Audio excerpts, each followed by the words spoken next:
Now I have to be real. I respect Jake as a fighter. I don't know much about him, but from what I've been able to find out, he's training harder than some professionals that are higher in rank than him. He takes it seriously and works hard, and he isn't by any means disrespecting the sport. His record gets too much hype though. He's had 2 pro fights, 1 amateur. His amateur was a good fight and opponent. It was a 50-50. Deji was an inexperienced YouTuber, so was Jake, and they were both in their debut, and it was a good choice of opponent and a good win. Gib, Jake's first pro fight, was another good choice of opponent, similar level of experience, but not so good a win. I won't make excuses, rules are rules, and the 3 knockdown rule was in effect in Miami that night, and he won the fight via 3 knockdowns in the first round. A win's a win, but that fight, despite the press and discussions afterwards, didn't show much in terms of Jake's level. His knockdowns weren't a display of outstanding power. Gib touched the canvas with his glove a couple times after a shot, due to a very squared stance and poor balance. They were well-timed shots, don't get me wrong, but there were a few examples in a sea of severely ill-timed check hooks and jabs. He missed so many of them, just repeatedly.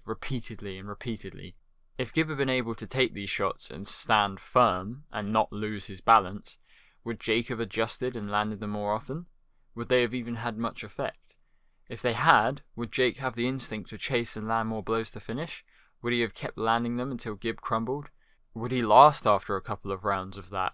He threw a lot and missed a lot of punches in that round. That takes a lot of energy out of you. Had the 3 knockdown rule not been in effect, would he have been able to continue landing those shots, or would he gas out?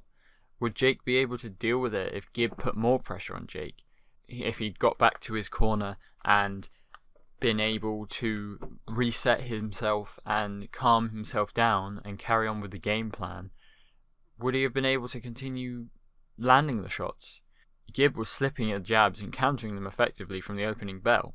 He hit him with quite a few clean shots after slips, and it was going really well. It's just the balance. Now, a pro debut will always leave unanswered questions, and I am fully aware of that. And this point isn't a dig at Jake himself at all. He'll answer these questions with more fights and more rounds. What I am countering is the narrative that came out after the fight, that Jake had proved himself to be a worthy professional, and that his power was a big problem, and that he'd shown a lot in terms of his level. He hadn't. That fight proved nothing really, except for the fact that he had the balls to lace up the 10s and fight on a big stage. Full credit to him. Nate Robinson was an absolutely disgusting choice for an opponent. It's a disgrace to boxing to even call him an opponent. I would call him a bum, a cream puff, a tomato can, but I can't, in all fairness, call him that. He's never even fought before, ever. According to some sources, he may not have even sparred in training for the Jake Paul fight. Now, Jake ain't a Mike Tyson, but it's safe to say that I would have bet my life savings on him knocking out Nate Robinson. It was a given. It's like a full-grown adult picking a fight with a child who can just about walk. I'm confident that I, 0 amateur fights yet, but a load of sparring under my belt, would be able to win a decision against him. Not necessarily easily, but I wouldn't say the idea isn't realistic. And that's not an insult to Nate at all. He's got some big-ass balls for stepping in the ring in a pro fight, in his first ever fight, without any sparring, potentially. But it's just not his profession. If I 1v1 Nate in a basketball game, he'd have my ankles in his shelf and my ass on a shiny gold plate to hand back to me. And I've actually got years of amateur experience. I played basketball on an English national team, for fuck's sake. This fight proved nothing about Jake's ability. People talking about, oh, he built a real athlete, he's legit, and Nate was putting mad pressure on him, he had good composure to deal with it, and he's such an improved fighter. Bullshit. Athleticism doesn't mean shit if you can't fight. If athleticism was some massive thing, then why did AJ get beat by Ruiz, Wilder by Fury, Rivas by White? It's ridiculous. Hey, I'm Jake Paul, and I have an amateur and pro fight with 2 wins by KO. Hey, my name's Nate, and well, I can jump real high, nigga. Shit. It's just not a competition. This fight shows nothing about Jake, apart from the fact that he can time an overhand right on a big dude charging at him with his hands down and his chin up. Now, Jake could be a hell of a fighter, and I will not deny that, but I just hate all the narratives around him. He's not a fake fighter, and he doesn't disrespect the sport. He talks a lot of shit, but he trains hard and fights respectfully and respects those he fights after the belt. The YouTube label doesn't mean anything now. He's just a fighter. But he's not some proven amazing fighter either. He's had 3 fights, not answered any questions, which is fair enough. It takes a while. But the fact that people are pretending that he's proven his full worth as a fighter from his fights is laughable and frankly irritating.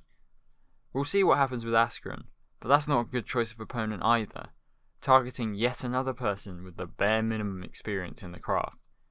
He will prove a lot if he fights a low-level pro boxer, emphasis on boxer. They actually need to be part of the same sport now. I don't think I will be tuning in to see that fight because the pay-per-view is probably going to be an awkward price or whatever, but I will definitely be looking up and figuring out what's happening in that fight, and I will see whether Ben Askren has, a chin enough to deal with Jake's shots or pressure.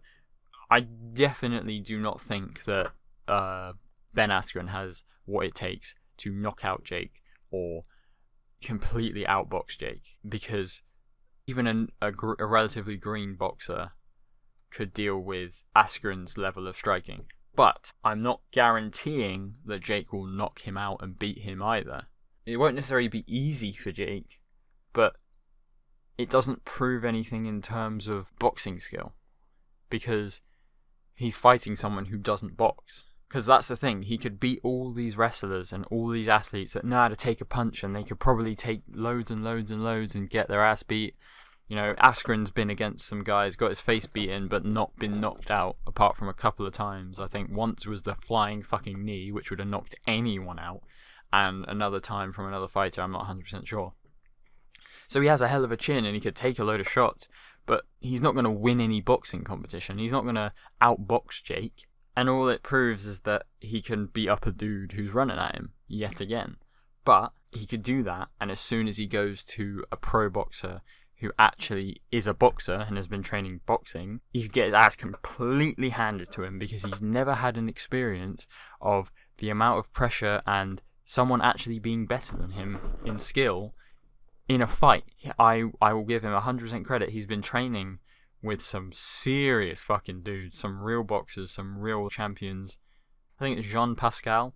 I think he's light heavyweight. I don't know, I'll need to look that up, but he's been training with some proper pros and training properly and doing everything, but his fight choices are a bit sus. So that's my thoughts on Jake Paul. We'll see what happens, and after the fight I'll obviously have a talk about it. We'll see what's going on. I hope you guys enjoyed that episode of the Punch Up. The first one did shit because obviously my whole channel does shit, but there you go. I hope you guys enjoy it, and I'm going to keep doing this, so I'll see you guys later.